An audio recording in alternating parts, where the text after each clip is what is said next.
Hello everyone, welcome back to a brand new video. Today I'm going to be talking about the worst gaming company in all of 2017.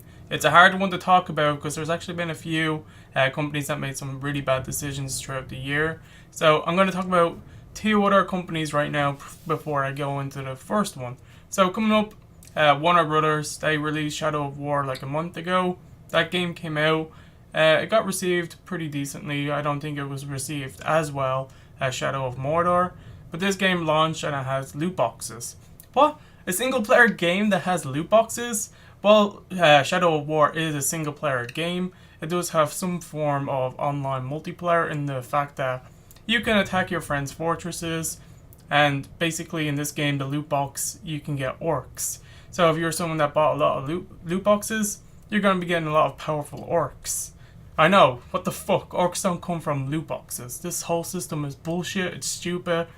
It's just a greedy way for them to make more money, even though the game already has a season pass that's pretty pricey with some DLC that's coming out.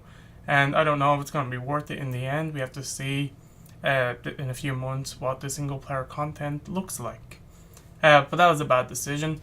And then back on to the next one, Bungie.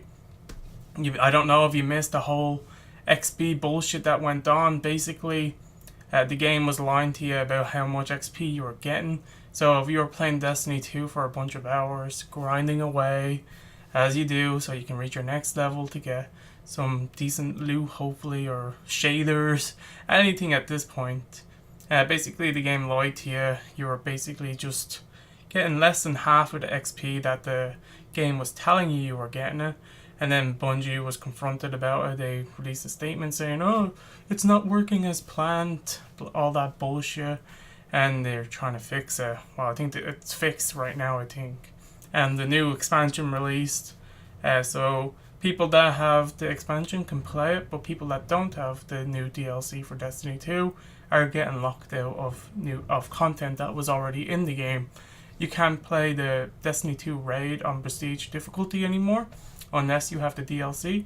So yes, raid that was already in the game, the Leviathan, with a harder difficulty mode, the prestige difficulty, you just can't play it anymore. No, there's no changes to the raid. Probably different rewards for completing it, but for some reason you can't play it anymore. They can't just have it still give you the same type of loot and just not new loot that was introduced with the new DLC. So yeah, go buy the DLC if you want to play Destiny 2's Leviathan raid again with prestige difficulty. What bullshit, I know. This kind of turned into like a little ramble. I haven't even gotten to the fucking main event. So yeah, coming in at number one, as the thumbnail showed, is none other than EA, Electronic Arts. So yeah, where to start with EA? Basically, man, how many times did I say the word basically in this video? I do apologize. I have noticed. So, as I was saying, EA, they publish and own the Mass Effect. They own BioWare now.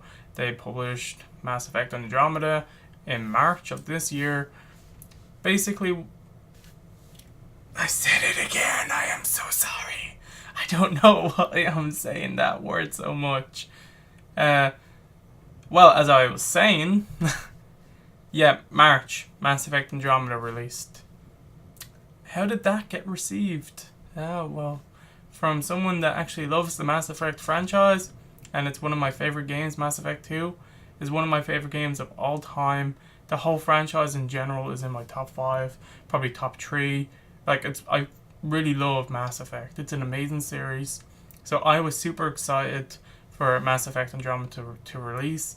Even before the game was out, I was always hyped whenever N7 Day came, or the Game Awards, or anything, hoping that they were going to show something new for Mass Effect Andromeda. So I was really hyped for this game. And what happened? It was released. It was a buggy fucking mess, as everyone's seen. The whole facial animation was off. People looked ridiculous, and their expressions were all like, rah, rah, rah. It was really bad, and the game just had so many issues when I was doing my playthrough, I encountered glitches galore, things disappearing, me having to reload certain parts of the game because the missions weren't working properly. I know the game has gotten a few patches, but I haven't been able to give the game another chance. It really hurt. So EA basically rushed this game out the door. They could have given it more time, but they were like, let's get it out now. They were working on it long enough. We want to see some return on this game. We want money. So they released a broken game. And then Mass Effect Andromeda released to poor reception. Oh, very poor. So the game didn't do very well, and now the Mass Effect franchise has kind of gone on hiatus. Still want to take a moment of silence for that because that still hurts. It still hurts. You fucked up, EA. Seriously. Then let's move on to the next big thing. There has been other cases where other games, like their sports games with microtransactions. Need for Speed has lots of microtransactions and stuff like that.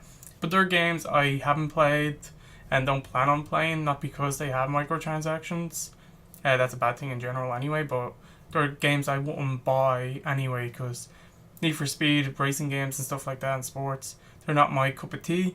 I don't have anything against them. Like if they release or if I see a trailer for them, I'll be like, oh, that's cool. Because I know people like Need for Speed. I know people like FIFA. Everyone has their own likes and dislikes. Don't dislike them. Just don't. Like I'd play FIFA. If my cousin wanted to have a game, I'd be like, sure. Just wouldn't buy it or play it by myself. So yeah, but back to the big hand. Like this is fucking a big ramble. Star Wars Battlefront 2 released this month. Or last month. October?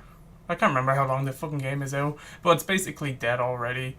The game, since beta, people have seen that the game had this whole card system, basically pay to win. And then they made some changes, but not really. Then there's the whole loot system ban and stuff like that that's going on because of this. Like, they made a game. I haven't played the single player. I haven't bought Star Wars Battlefront 2. This whole loot system bullshit, boycotting the game.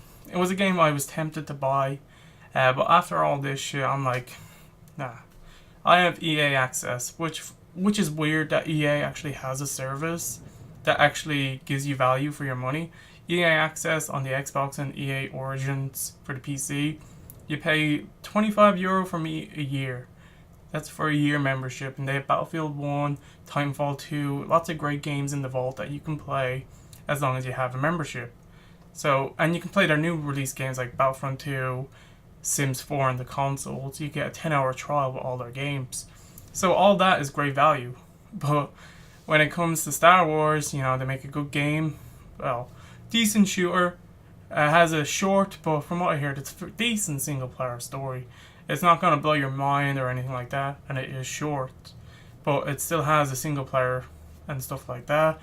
Has more content than the 4 Star Wars Battlefront, more multiplayer maps, more hero characters and stuff like that. So it's just the thing that brought this game from being like, it could have released as a decent average game, like good enough that people probably would have bought it, but then they have this whole pay to win loot system that actually really affects gameplay, because you can get a star card when you're Boba Fett flying around, where as long as you're flying, you take 100% less damage. So you basically don't take any damage while you're flying when you're playing as Boba Fett. Like, that's an epic star card. But if you have that, Boba Fett flies a lot. So as long as you're in the sky, flying around, killing people, you can't take any damage. Like, that's bullshit. I don't know if they addressed that card, but when I seen it, I was like, oh, that's fucking broke. Like, what the fuck? So EA, from rushing games out, filling all of their releases with microtransactions and just other ways to get money. And the microtransactions in games, like, they're not even done right. Like, sorry for that cut there. As I was saying, games that do microtransactions right, like Overwatch, like that game released for a set price. It does have loot boxes, but it's just cosmetic stuff. All you get is character skins, poses and things like that. Nothing that actually affects gameplay. And the best thing about Overwatch is all that money goes supporting the game, like for tournaments, just like so they can continue to make new maps and characters for Overwatch that get released and added to the game for free. That's microtransactions done right. Another case is Warframe. Warframe is a completely free-to-play game. It does have microtransactions as you can buy certain things, but everything, well not everything, but mostly everything you can get in Overwatch, armors and stuff like that, can be done through grinding. But Warframe is a free-to-play game, so every DLC, and they just added a brand new expansion that made it like an open world area, completely free for players. So there's games that do microtransactions right. EA was just greedy. They fucking didn't care about destroying certain games, their own franchises like Mass Effect, which was riddled with microtransactions in its multiplayer. But if Mass Effect was successful, that multiplayer would have been supported with free content like Mass Effect 3, so that probably wasn't that bad. And Mass Effect's multiplayer is not player versus player, it's like a PvE mode. You're working together, fighting AI enemies, so wouldn't have been that bad. But Star Wars Battlefront 2, Need for Speed, all that bullshit, just terrible. So EA is by far my worst company of 2017. Who was yours? Who did you think did the most damage to gaming in 2017?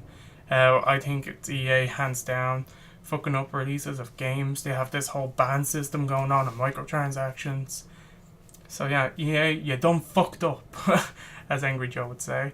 You fucked up bad. Now, you have a lot to owe up and a lot to fix. I know this was a long video. I went on a lot longer than I thought. I'm really pissed off. I haven't really gotten too angry. I've cursed, but I always curse. So yeah, let me know, like I said, in the comments below who you thought fucked up gaming the most. Thank you all for watching. Have a great day, and I hope to see you all in the next video. Bye.